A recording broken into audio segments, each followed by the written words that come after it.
Jeremy Fox here with Next Level Psychology.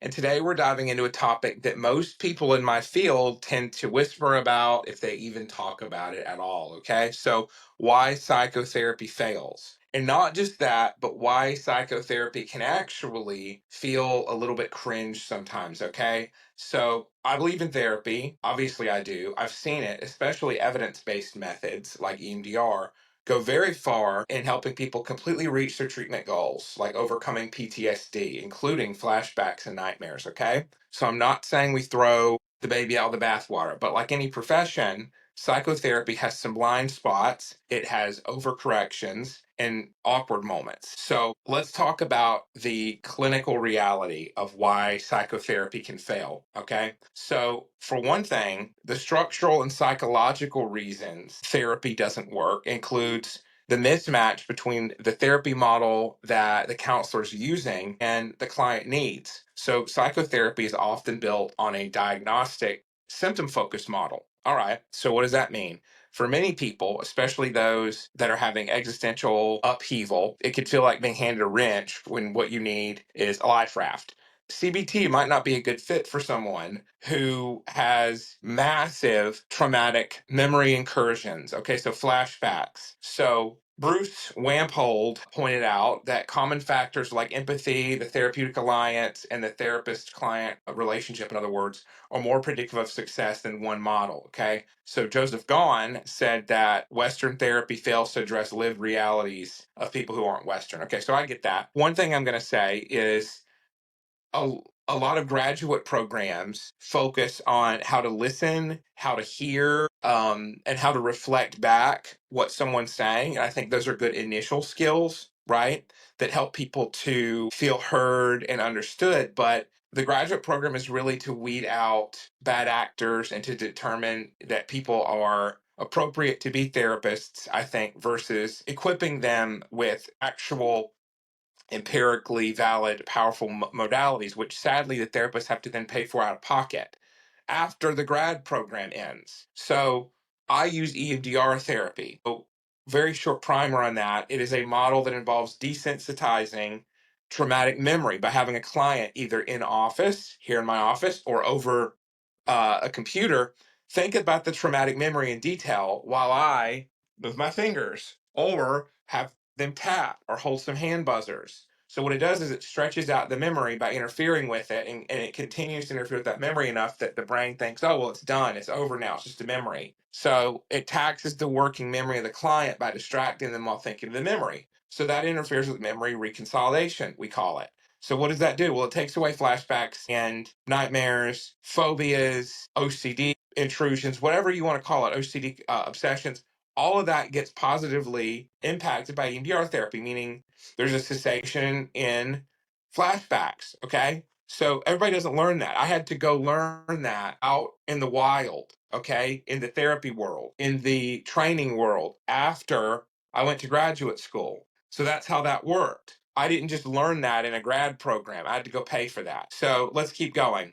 So here's the real hot button one. Therapy doesn't serve men as well as it should. So there's increasing evidence that men benefit less from traditional therapy than women do. It's not due to men being in some way flawed, but it's how we design and deliver therapy work. So many therapy models prioritize emotional expressiveness and vulnerability, which, while vulnerable, don't always align with how many men are socialized to communicate or to even understand their growth. So let's talk about that, right? So men are taught to focus on earning money, manning up, stepping up, and moving forward. So when you teach, this is a fundamental part of psychology, okay? So a fundamental aspect of psychology is if you teach someone something, they tend to go into that and not make exceptions. And so let me explain. So when men are taught to focus on acquisition and performance and putting emotions aside, they practice that.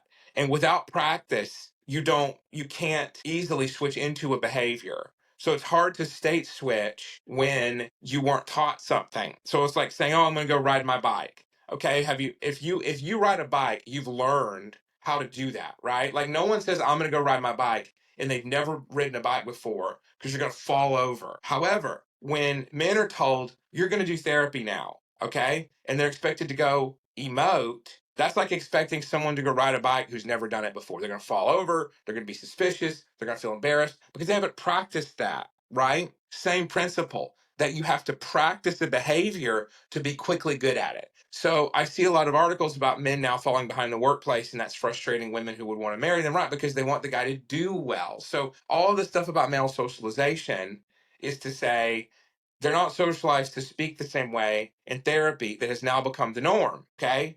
And that's just how it is. It's not, I'm not saying it's a bad thing, a good thing, or whatever. But if you want more information on it, it's just a fact. Okay. So I have a lot of male clients, right? And because I do, I learn what they're looking for and what they're not. And you're usually looking for ways to overcome crippling self-doubt and trauma and intrusive memories and thoughts about themselves interfere with their work and or relationship functioning. There's nothing wrong with that. Those are valid therapy goals, by the way, because psychopathological conditions typically involve impact upon work, upon school, or upon relationships, or all three. So if you're sidelined by PTSD and you can't work like you did, that is a diagnostic point. So men have a lot they could benefit from in therapy, and even the diagnostic system set up that speaks to their issues, but they don't want to go in there and emotionally reveal right away because it's not going to work for them in their life the same way it does for women typically. That's just reality. So John Barry and colleagues in 2016 found that gender differences in therapeutic outcomes suggest men often feel alienated and misunderstood in therapy settings. So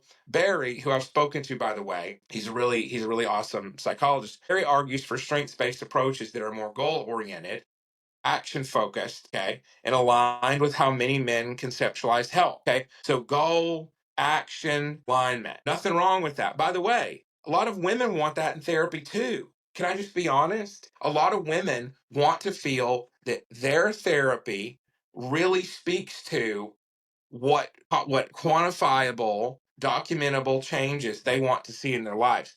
I'll give you a little secret here. A lot of the complaints about therapy are very valid because it's lazy therapy. You go in and somebody says, "How are you this week?" Blah, blah, blah. That's lazy therapy. So, real therapy focuses on an overarching goal, okay? Like, I want to stop experiencing flashbacks, and objectives for that goal, like, I will confront my PTSD through EMDR therapy weekly with my counselor, blah, blah, whatever. And then the actual, or it would be, I will confront PTSD, okay, that's it. And then the methodology, the intervention will be EMDR therapy weekly. Do you see how that goes? You've got a goal, an objective, and an intervention, okay? And each one gets more specific. That's therapy. If that doesn't sound familiar to you, but you've had therapy, well, then perhaps the therapist was kind of riffing a little bit and taking it less goal-oriented approach. But in trauma work, which is what I do, quite a few people really want to get into the quantifiable empirical methods that reduce something, right? It's either reduced, it's the same, or it's worse. That's how traumatic flashbacks go. So people don't want to play around and do how do you feel this week therapy when they're in the midst of overcoming trauma. I'm sorry. A lot of them don't want to do that. So I'm used to delivering therapy that's, again, action and goal oriented for women and men.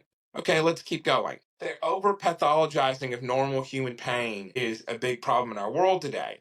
Abigail Shrier's book, Bad Therapy, talks about this. So here's what we've covered so far. We've got mismatch between a model and a need. Okay. We've got therapy not serving men that well. We've got over-pathologizing of normal human pain next. Okay, that's where we are. So not everything's trauma. Fun fact. Not every feeling that is aversive points to a disorder. Okay. Sometimes you're sad because something legitimately is difficult, and it's not because you have clinical weapons grade depression, okay? But we validate, we label, we overdiagnose. So that actually sends people the message that they're not that resilient. So Alan Francis in 2013, who's a psychiatrist, he warned in his book Saving Normal that over medicalizing ordinary emotions is risky.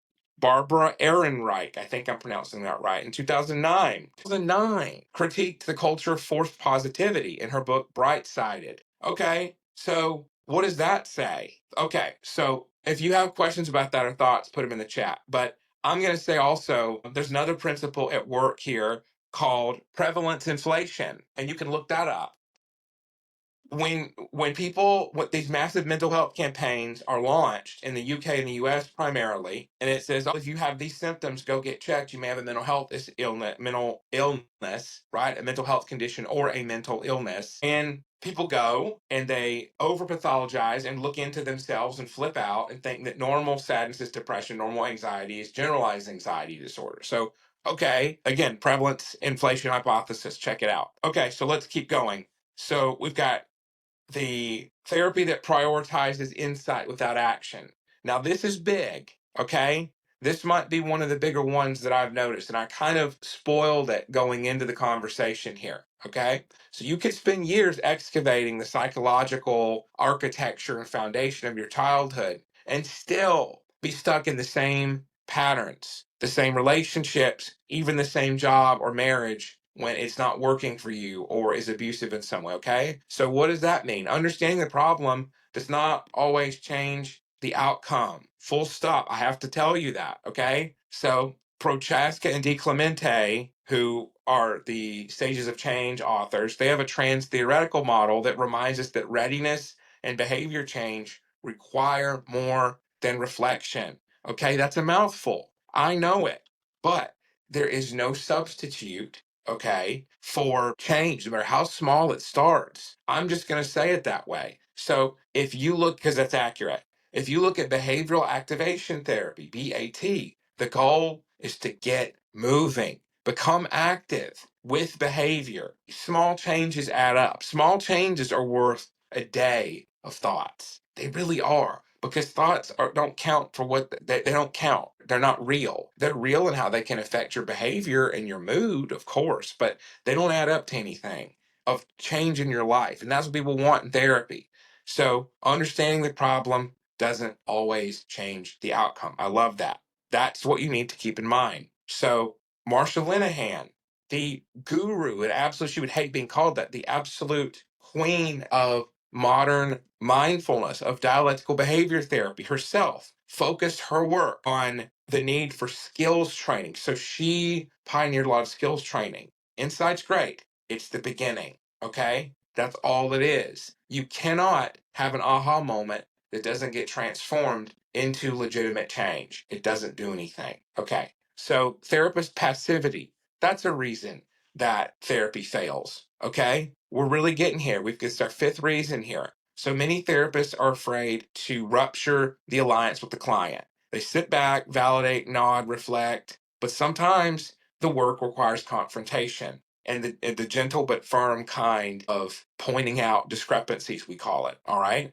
So without any kind of challenge like that, there's no transformation. So Kiesler and Greenberg in their research both argue that therapeutic change is driven by emotional activation. And okay, so I just talked about activation. So relational dynamism, not endless empathy. So emotional activation, meaning you're in the moment, you're connected. It could be you're connected to a sense of unease because you're noticing a discrepancy between what you're saying you want and what you're actually doing, what you're striving toward, okay? And then also relational dynamism. So that relationship with the therapist is in real time changing to meet your goals and what you need and to point you toward that, not to say, oh, yeah, whatever you say. So the sixth reason therapy might not be working, outdated or rigid models. So some therapists are still using interventions that are somewhat outdated or unhelpful. So with no ongoing education, okay? So that would really be called malpractice in other fields. Norcross and Wampold call for evidence-based relationships, not just evidence-based techniques. I like that idea. I'm going to investigate that more, but evidence-based therapeutic relationships and what it does, right? So we just talked about that ability to confront. That's what we're talking about. So Vanderkolk reminds us that unprocessed trauma is a key element that underlies quite a bit of pathology. And that's just ignored by a lot of talk therapy models that just say focus up here and not in the body, focus on the mind and not the body. But therapist burnout, that could be a seventh reason therapy doesn't work. And that's sad because that's an ethical thing, but it's also very understandable. So the mental health care system is not great with pay in many positions. If you're working for a mental health agency, that's very predatory and emotionally taxing on you, then you're going to get disengaged, right? So if you have 8 clients a day for 4 days a week and then 7 or 5 on one day, like between 5 and 7, I mean, that's a lot. Okay. Just be aware you're really working yourself here and you're being worked to a high degree there. You have to be aware is what's filling your cup, okay? That's huge. You cannot continue to do this work if you don't have the ability to say, I'm leaving this trauma that I'm working with my clients at work.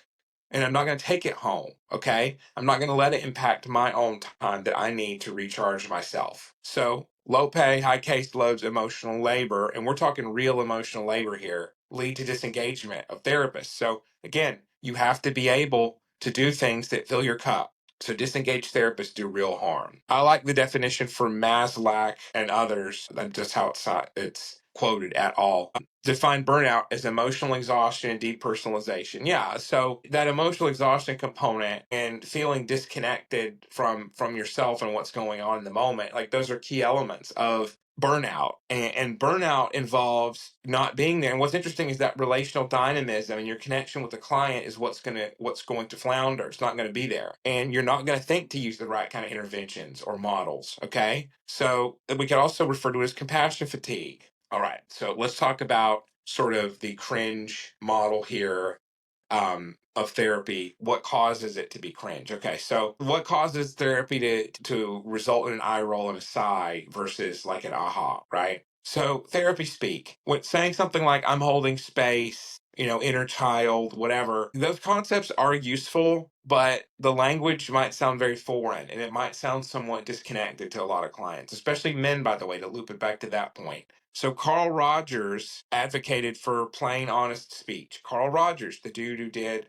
person-centered therapy, okay, used to be called client-centered. So we don't have to use terms that are oblique or confusing or obscure in some way. So the advent of social media therapy. All right, so therapy language often gets turned into memes. It gets memeified. So gaslighting, trauma bonding, boundaries. Those are important ideas, but those ideas become tools for self-diagnosis for people and buzzwords, hashtags, and tags to find online, right? Keywords to search rather than just growth. And so everyone's not a narcissist. Everyone's not gaslighting you. Everyone's not trauma bonding with you. Some people are, but it's all about context. And we can't know that if we're following a lot of social media therapy buzzwords and content that is purposefully upsetting because it gets high in the algorithm that way. Okay. So self help culture can turn therapy into a bit of a performance.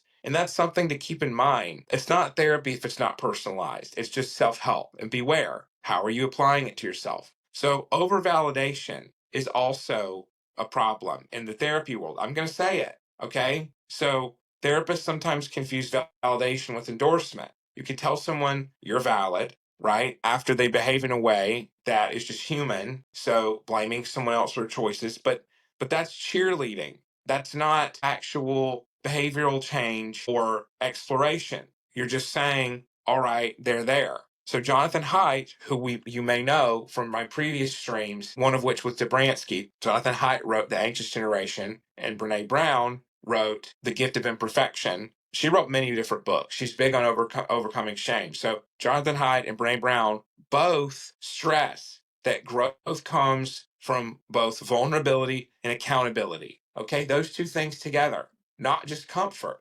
Remember the phrase comfort zone. What are we doing when we clutch to comfort rather than moving out from that? I think we're at a boiling point here of protective Gen X parents who don't want to replicate the mistakes of earlier, more brusque, and we could say blunt generations that would say, suck it up or I'll give you something to cry about, right? Gen X doesn't want to replicate that, neither do millennials. But they're throwing the baby out with the bathwater because Gen Z and Gen Alpha need to learn everything isn't a crisis. Remember that fact that those of you who are parents, that when a child skins their knee and you look at them and you flip out, they cry. But if you don't and you say it's going to be okay, they're less likely to cry. That sort of modeling that mirroring, we call it in the psychoanalytic world, determines how kids react to emotional issues in the present and future, by the way. If everything is validated as okay that they do, they're going to learn hurting other people isn't a big deal. Or if everything is a crisis, including going out somewhere, staying over, like at a friend's house, making less than an A, they're going to be neurotic. So what you have to do, and that's not one mistake, it's not one single thing either. It's going to be a pattern, okay? So we don't want to over-validate. We don't want to leave people where they are, but we want them to know they matter. I also love that it's vulnerability and accountability together, okay? You need vulnerability and you need accountability to grow. So I don't care who you're being vulnerable with. I don't advise men who are with people of a mixed company that they don't trust to get vulnerable. That's not what that means. It means have a therapist or a mentor who can know your blind spots to help you navigate them. We've ruined that word vulnerability and turned it into basically emoting everything and telling everything about yourself. However, any hero's journey is going to include elements where you see behind the hero's confidence and you see him have a moment of reaching his limits. That's vulnerability when you acknowledge it. And then you have the mentor figure that helps you, that gives you the weapon or the insight, or like the Force with Luke Skywalker. He needed to have that mentor figure, Obi-Wan, who knew that Luke's father was at that time, he thought that he didn't have a father. He passed away, right? So Luke had this orphan mentality. He was vulnerable to this mentor figure who taught him, you need to use the Force. You have more power than you know. Okay, that's vulnerability. What's accountability? Luke had to go out and, within one movie, taking out the Death Star, going from the farm boy on Tatooine to taking out the Death Star, that's a lot of growth, right? Like, and if he had just said, you know what, this isn't my problem, and this princess who needs Obi-Wan Kenobi, I don't really care. Like, I don't care that I got a hologram here from her on my R2D2. Like, it just doesn't matter. I don't want to deal with this. I don't have any parents, and I'm going to live my life. Like, he didn't do that. So there's my off-the-cuff Luke Skywalker vulnerability accountability example. There you go. You're welcome. So, okay, let's keep going. So we've said, I want to recap this. We have the reason that therapy gets cringe is therapy speak, social media therapy, over-validation. Okay, let's keep going. Now, this one's kind of related. So TikTok has given us therapists lip syncing about attachment theory, okay, and all of that stuff. Neat. Some of that is great education, but the medium starts to warp the message sometimes. It just happens. So Sherry Turkle notes that parasocial dynamics can erode relational integrity. Wow, that's a mouthful. Okay. And by the way, Sherry Turkle is a good theorist about online mental health sorts of phenomena. So Sherry Turkle, it's funny because it all aligns here. She is a sociologist, and she looks at the impact of computer engagement. We could call it digital engagement. She did a book in 1984 called The Second Self. About computers. She has been doing this stuff for years. So I was in a little online book study that looked at her stuff a few months ago. So it's funny, in my research for today's podcast, wonderful, right? I get a quote from her, and I love working with her materials. Again, it's not a quote; it's just her point. Parasocial dynamics erode relational integrity. All right. So a parasocial relationship, just to let everybody know, if you don't know that term, okay, it's a one-way relationship where someone is watching an influencer or some other thing like TV. TV was the first thing.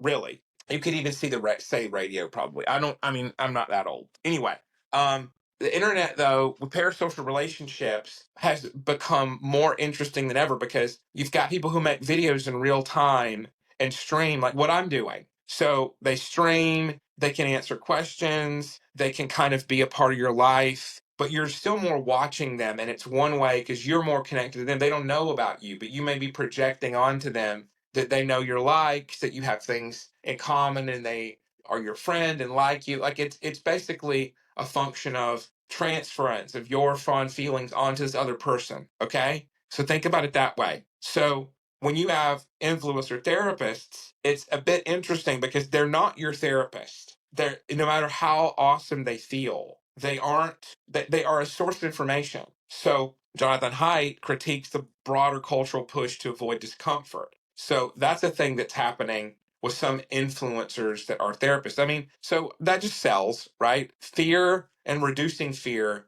both sell pretty well if you think about it. So, all right, let's say therapy is as identity. And this is probably my favorite reason that therapy is a bit cringe, because I actually like to shock people with this one. So, we all know someone who's made healing or being healed their entire personality, right? Therapy becomes not a tool for change, but that's their aesthetic. Okay? It replaces growth with performative growth, performative references to whatever healing they're doing. I mean, even Foucault, the French philosopher, he wrote about this in Technologies of the Self.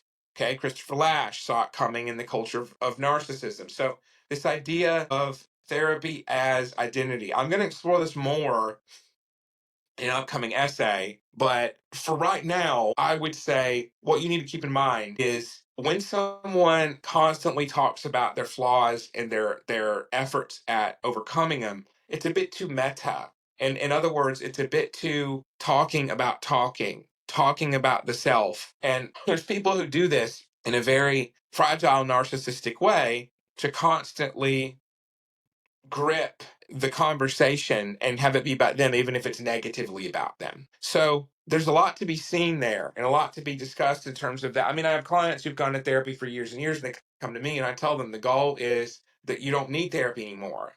And everything doesn't have to be talked to death. You need action. You need to have identity and hobbies apart from that. Like for me, I really love talking about music, movies, especially ones that are, that really traffic in the gritty themes of the human condition. So I like to shock people. Like, can a therapist be someone who goes to a rock concert and watches horror movies and braves the grittiness of terror in the human condition and enjoys talking about it? Yes. A therapist doesn't have to be a boring person. A therapist has to be less themselves in what they talk about in session with you. But they do not have to be personality less. They cannot be to an extent.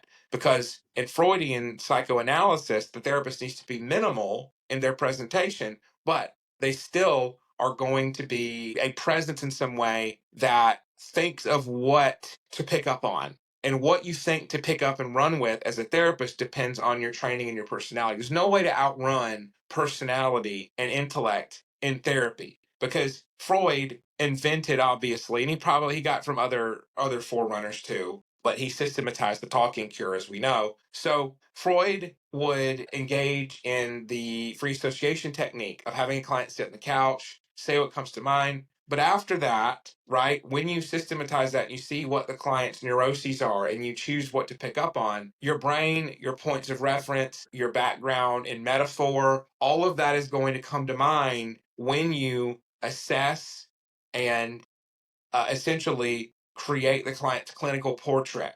When you create their assessment and when you case conceptualize, you're bringing yourself into that, right? Even when you use a diagnostic manual. So if the therapist only has this personality and you could tell all they do is talk about, give yourself a cup of water and self care all day, people don't really want to idealize that. So, a fun fact about therapy with narcissistic personality disorder is a psychoanalytic approach to that is you have the client idealize you and then you break that idealization and you have them start to do the work of recognizing that they can respect someone without fully idealizing them. And so basically, you have to be very aware of how you come across to your clients in that model, and you have to be dynamic. So, therapist as dynamic individual has really been left by the wayside. And I'm going to be controversial and say I think that a lot of clients don't want to go to someone that they wouldn't respect, that they wouldn't think is worth a cup of coffee with. So, I mean, that's just from my exploration with clients and from hearing like oh, my last therapist was a nice person, but they didn't um they didn't really tell me anything to do. They just said that my thoughts were valid and that they listened to me. Well, so that's actually not therapy. And I understand why people would want that, and I understand why therapists will get sloppy and do it, but it's not really an excuse. You need to get into like a therapy book club or study that allows you to reclaim the flame of your clinical passion, to discover what is it that I need to connect to be a better diagnostician, to be a better clinical assessor in some way, or a better clinical presence for healing that uses a more effective model. What can I do to have a technology of healing like EMDR therapy, like even behavioral activation therapy to chart out the changes that a client wants to make and to be more effective? We all have to do that. let's do let's do a positive twist here, a positive spin and conclusion. So, all right. So, how about when therapy works? Let's talk about it. Okay. Thank you. Yes. All right. So, first, safety, clarity, and attunement. Okay. Those three things together are important to therapy. The therapeutic alliance is the treatment. That's what has been proffered. It's what has been stated by many different researchers. And well, why is that? Because different modalities have been tested and clients have recovered under many different mental health approaches. Okay. From CBT to EMDR to whatever, to existential. So it's actually called the dodo bird effect, like the dodo bird from back in the day. So it's the effect that therapists of different schools of thought produce the same effectiveness. Okay, everybody wins essentially. Um, it's a very interesting thing because it comes from the dodo bird story in Alice in Wonderlands. A number of characters become wet, and in order to dry themselves, everyone runs around the lake until they're dry. Nobody cared to measure how far each person had run nor how long. When they asked the dodo who had won, he thought long and hard and said, "Everybody has won and all must have prizes." Okay, so I love that. I think that is an awesome story to have as that, because it's a weird name, the dodo bird effect. But hey, now you'll remember it. So I have my conjecture on that. It's good to see someone say here that they recovered with EMDR. Well, okay, I'm biased. I would say EMDR therapy is uniquely effective because it takes the scaling of cognitive behavior therapy, the scaling questions of 0 to 10. It takes the desensitization and exposure of behavioral therapy, the B in CBT, and it's very client centered because you're desensitizing in the session and taking pauses and asking, okay, take a breath. What are you noticing of the client, right? So it's an omni therapy, really, an omni therapy. It encompasses quite a lot. I'm never going to go back to therapy without EMDR as part of my toolbox. And listen, I tell clients now, hey, I might be the therapist for you if you want something that addresses your key negative core memories. If you don't want that, if you don't want to address things with desensitization or exposure, I might not be the therapist for you, especially if you want to use insurance, but we're not following anything that insurance would say is a goal, right? Like or a diagnosable condition. So because I don't want to get into ethical hot water with that. But if people want therapy with me, it's often going to be, didn't mean to rhyme that, EMDR. That's just what I'm passionate about. And of course, it can be talk. It can be talk a lot of the time, but I want there to also be the desensitization element because that's what I know is going to work. I've seen it enough. I've read enough research. So those two things, anecdotal and empirical, together. Okay. And that's really the sweet spot. If you want to know what we therapists value, we value anecdotal research and evidence from our own work, and we value empirical evidence, meaning aggregated studies that show something works. And so both of those together can be very powerful. Okay, so enough about that. We explored that a little bit. So let's say, so first it's that the relationship that heals. That's what Irv Yalom said. Irvin Yalom is a titan in the group therapy field and the therapy world in general. He was just one of the greats. As far as I'm aware, he's still alive. He's been practicing for decades. So okay, second, we need to balance insight with execution.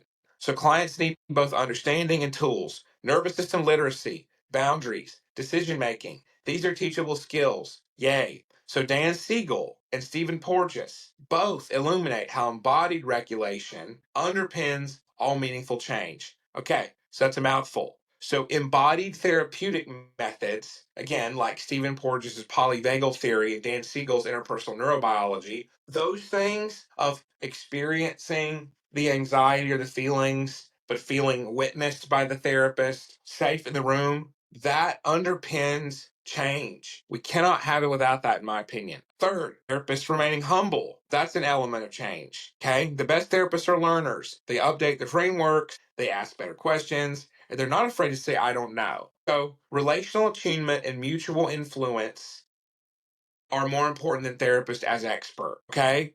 So it's important to keep that in mind. Being attuned to the relationship. All right. Fourth, when we speak like people and not robots. Okay. So it's time to drop the mysticism. If a client leaves session more confused than when they arrived, something went wrong.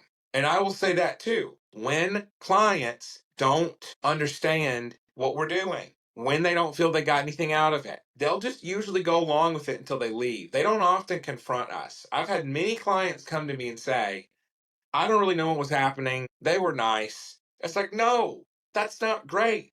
It's your money or your insurance policy's money, which you pay for your insurance, so it's still your money. So let's talk to clients with their language and explain what internal family systems is. But the exile part is, oh, it's the inner child that you're ashamed of. It's not that difficult. Matulsky and Varine in 2020 call clear, respectful listening the radical act. We don't need to sound profound. We need to be real. Authenticity. Okay. Really something that I would say is important, no pun intended with the word real. So we really have to be aware. What are we bringing into the room? And you need to be aware as clients. What is it that I'm looking for right now in a session from a counselor? What is it fair to expect? Okay? It's fair to expect someone who is educated, ethical, empirical. Okay? I was trying to make it three E's there. So you need someone who is able to serve your needs. And that means if you've been through trauma, guess what? Maybe they need to have an EMDR background or a trauma focused CBT background. Those might be necessary. You might need a model that's more geared toward flashbacks, nightmares, reliving symptoms, nervous system hyperarousal of the sympathetic branch of the nervous system. You need that. You don't need, let's have a cup of tea, talk about the weather, talk about, have you tried thinking differently? No, no, no. And yes, you probably have tried thinking differently. But if you're reliving trauma, your nervous system needs the therapy. You need someone with post master's or post doctoral trauma therapy treatment. Please remember that. Okay. So you need a match in the method and in the therapist's personality. That's what you need. And you deserve that as a patient. Your needs matter. So psychotherapy is not broken. I don't want us to think that it is, but it's fallible. So when therapy's bad, it can not only be ineffective or frustrating, but it actually can be damaging. I just want people to know that. Bad therapy is often worse than no therapy. That's a huge motto of mine. Because think about it. If you're a child and you watch a horror movie and you see a horrifying scene and it replays in your mind for years, you've been affected worse than if you'd seen nothing. If you go to therapy and something sticks in your mind that was abusive or upsetting or unsettling in a way about your psyche or that makes you think poorer, that's worse than no therapy. Okay? So when therapy's really bad, it's even cringe. Like, let's go sit down and you just need a bubble bath and some ice cream. No, that's not therapy. That's called a you got this girl, go girl moment. Like that's an atta girl. That's not therapy, right? That's a TikTok that you watch. So when therapy's good though, it's authentic. And I'm going to reiterate again, it's safe, clear, and attuned to you, and it fits with what your clinical diagnosis and needs are. So by the way, be open to what your diagnosis could be. So if you've had trauma and you know it, great. Not great that you had trauma, great that you know it. If you don't know what trauma really is, or you think it's only wartime stuff or being mugged, be open to the fact that if you were scared for your life a lot as a kid, you might have had trauma.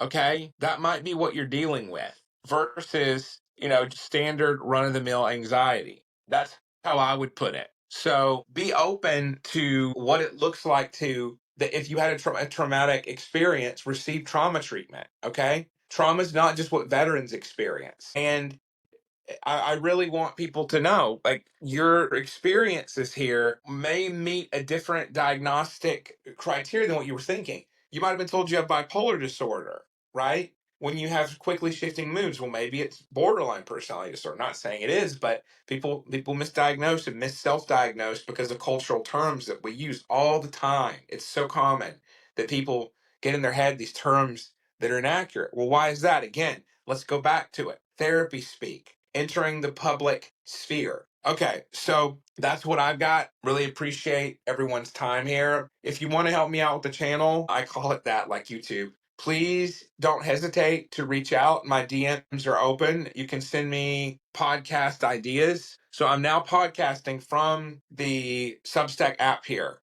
because it can save as that. So if you have topics that you want me to talk about, I would love you to submit them. You can put them in the chat here while I'm here. I check the DMs. Happy for collaborations with other professionals. It's always fun to talk on something and bring some light to it when it's like a myth. So like the myth of therapy is all therapists are the same. They're not. They're not all trained the same. Some are more trained in cognitive behavior therapy. Some are more trained in trauma work, like me, that I've gotten after the fact, after I graduated. So that's a myth that you just go to any therapist and they're all going to help you the same way. Wrong. So one of my favorite things to do is to talk about mental health myths. So if you have some of those or you have questions and you wonder if it's a myth or fact, and you want to ask a question about whatever your thought is, send it to me. Okay, so thank you so much, and I look forward to you all joining me later, and I really appreciate it. I would not be able to do this without an audience, and I hope to see you all out there.